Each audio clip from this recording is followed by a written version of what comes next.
Tata Digital has launched a new employee stock option plan ESOP aimed at retaining and attracting top talent. This ESOP program targets senior executives and key employees, offering them stock options as long incentives.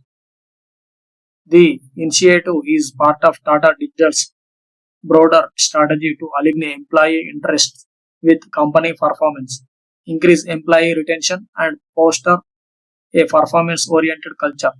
The SOP plan, approved at the company's recent annual general meeting, includes a minimum vesting period of 3 years. It aims to provide financial incentives tied to the company's growth, making employees shareholders and directly linking their rewards to the firm's success.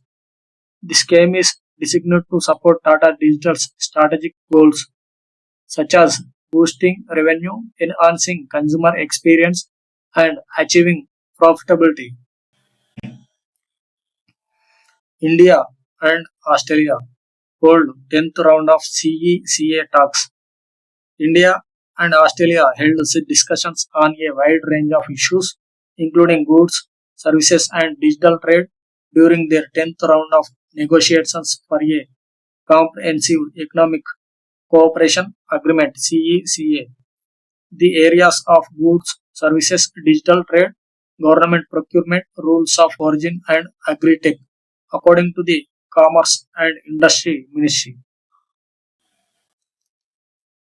REC to finance 45,000 crores for future JNPA projects.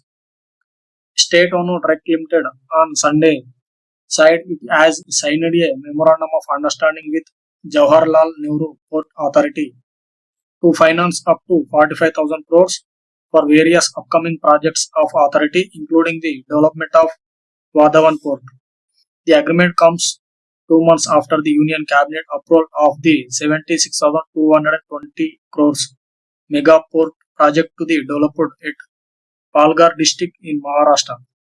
It was signed in the presence of Sarbananda Sonowal, Minister of Minister for Ports, Shipping and Waterways. Nirmala Sitharaman led a delegation to Singapore to strengthen bilateral economic ties and attract investments. The visit aimed to enhance collaboration in areas like trade, fintech, and infrastructure development. Sitharaman engaged with Singapore's leaders, financial institutions, and business communities to discuss India's economic reforms, investment opportunities, and digital transformation initiatives. Key meetings focused on boosting cross border investments, fostering innovation in financial services, and expanding the scope of the Comprehensive Economic Cooperation Agreement CECA between the two countries. The delegation highlighted India's efforts to create a more conducive environment for foreign investors, including ease of doing business and regulatory reforms. Jai Shah, the Secretary of the Board of Control for Cricket in India, BCCI, was selected as the Chairman of International Cricket Council (ICC). His appointment marks a significant movement for Indian cricket, with Shah becoming the youngest to hold this prestigious position. His leadership is expected to bring a fresh perspective to the ICC, focusing on the global expansion and commercial growth of cricket. Jai Shah elevation to this role reflects India's growing influence in world cricket. Now, for his administrative acumen and dynamic approach, Shah has played a crucial role in modernizing Indian cricket, driving significant reforms in domestic and international formats, and fostering commercial partnerships. As ICC chairman, Shah aims to enhance cricket's reach in emerging markets, introduce innovative formats, and ensure a fairer distribution of the revenue among the members nations. The Home Ministry has approved the creation of 5 new districts in Ladakh, taking the total number of districts to 7. Janskar demands for the creation of this district date back to the past 7 decades. Dras. Some people of Dras subdivision of Kargil district also demanded district status for Dras. Sham.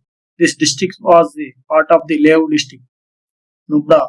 Demand have been raised, and Changtang, the people of Durbuk and Nyoman subdivisions of Lev district also demanded district status for the region. The creation of these new districts is expected to bring services and opportunities closer to the people of Ladakh, especially since Ladakh is a thinly populated area with difficult terrain. The Himachal Pradesh Assembly passed the prohibition of child marriage bill, raising the minimum legal age of marriage for women from 18 to 21 years. This amendment aligns with the legal age for men, promoting gender equality and women's empowerment in the state. The bill aims to address issues like early marriages, hindering girls' education and development, and early pregnancies affecting their health.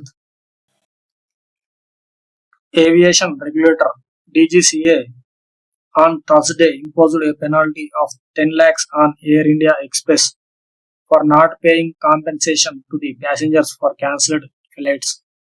The Directorate General of Civil Aviation DGCA carried out an inspection in accordance with its annual surveillance program 2024 for scheduled domestic airlines in June in respect of norms pertaining to the facilities and compensation that are not to be provided to the passengers. The National Payments Corporation of India (NPCI) recently launched several products designed to modernize the ATM infrastructure in India. These new initiatives are aimed to enhancing the user experience, improving security, and increasing the efficiency of ATM transactions. One of the key products in the interruptible cardless cash withdrawal (ICCW) feature. This allows customers to withdraw cash from the ATMs using UPI Unified Payments Interface. This new functionality eliminates the need for a physical card, thereby reducing the risk associated with the card theft, skimming, and fraud. Customers can scan a QR code on the ATM screen through any UPI enabled app to initiate the withdrawal process. Global technology services giant Accenture recently announced that Arundhati Chakrabarti has been elevated to the position of Group's Chief Executive Operations. Chakrabarti, who has over 30 years of industry experience, will be responsible for growing the company's $10 billion operations business and tapping opportunities created with generated AI and automation. She will also focus on developing talent and new services based on Gen AI and automation. Emami Limited on Saturday said it has entered into a binding agreement with Helios Lifestyle to acquire the balance of 49.6% stake in the company. Imami will pay 177.63 crores for this stake in all cash deal. Imami already owned 50.4% in Helios, which sells men's grooming brand the main company. Helios has been a subsidiary of the company. In 2023 to 24, Helios had a turnover of 183 crores.